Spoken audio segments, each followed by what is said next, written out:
एक व्यक्ति की मृत्यु हुई, उसने एक ही बार हरि बोल बोला था। मृत्यु के बाद जब यमराज के पास गए तो यमराज ने कहा, हाँ भाई तुमने जीवन भर बहुत पाप किए हैं। बोले बहुत पाप किए मैं मानता हूं, पर मैंने एक बार हरि बोल बोला था। अपने 80 वर्ष की आयु में एक बार हरि बोल बोला था, उसका फल पहले मुझे दीजिए, उसके बाद मेरे पापों के सारे दुख देना। यमराज जी बोले एक ही बार बोला था? बोले हाँ बस एक बार। यमराज जी बोले हमको इसका फल नहीं पता। तो व्यक्ति बोला तो फिर मुझे नहीं पता, पहले उसका फल मिलेगा तब नरक की यातनाएं भोगूंगा। यमराज जी उसको लेकर के शंकर जी के पास गए। शंकर जी से जाके पूछा कि महाराज इसने एक बार हरि बोल बोला है, इसका क्या फल मिलेगा?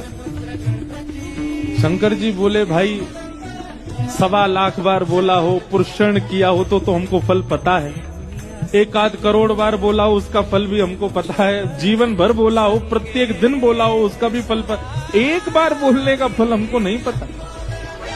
व्यक्ति बोला ऐसे काम नहीं चलेगा, आप दोनों को मैं देख लीजिए, फिर मैं भगवान से शिकायत करूंगा, मुझे फल नहीं दे रहे हैं, एक बार का फल दीजिए।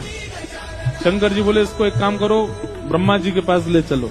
तो यमराज जी शंकर जी उसको लेकर ब्रह्मा जी के पास गए। ब्रह्मा जी भी बोले भैया हमको सबके फल पता है, एक बार का फल नहीं पता। तो नारद जी के पास ले चलो। यमराज जी शंकर जी ब्रह्मा जी नारद जी के पास लेके गए। बोले आप तो 24 घंटा नाम जप करते हो, एक बार का फल क्या है? नारद जी बोले भैया 24 घंटा गाते हैं, एक बार का फल पता हो तो पूरे दिन क्यों गाते? हम तो पूरे दिन गाते रहते हैं, हमको एक बार का फल नहीं पता। अंत तो गत्वा ये हुआ कि नारद जी बोले इसको भगवान के पास ही ले चलो, परमात्मा ही बताएंगे।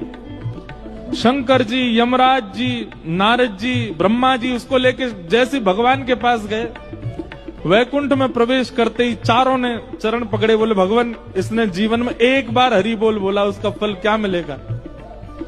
भगवान बोले अब और फल जानने की क्या आवश्यकता है? स्वयं ब्रह्मा जी यमराज जी शंकर जी नारद जी जिसको लेके वैकुंठ नाम है, समझो यही एक बार हरि बोल का फल है।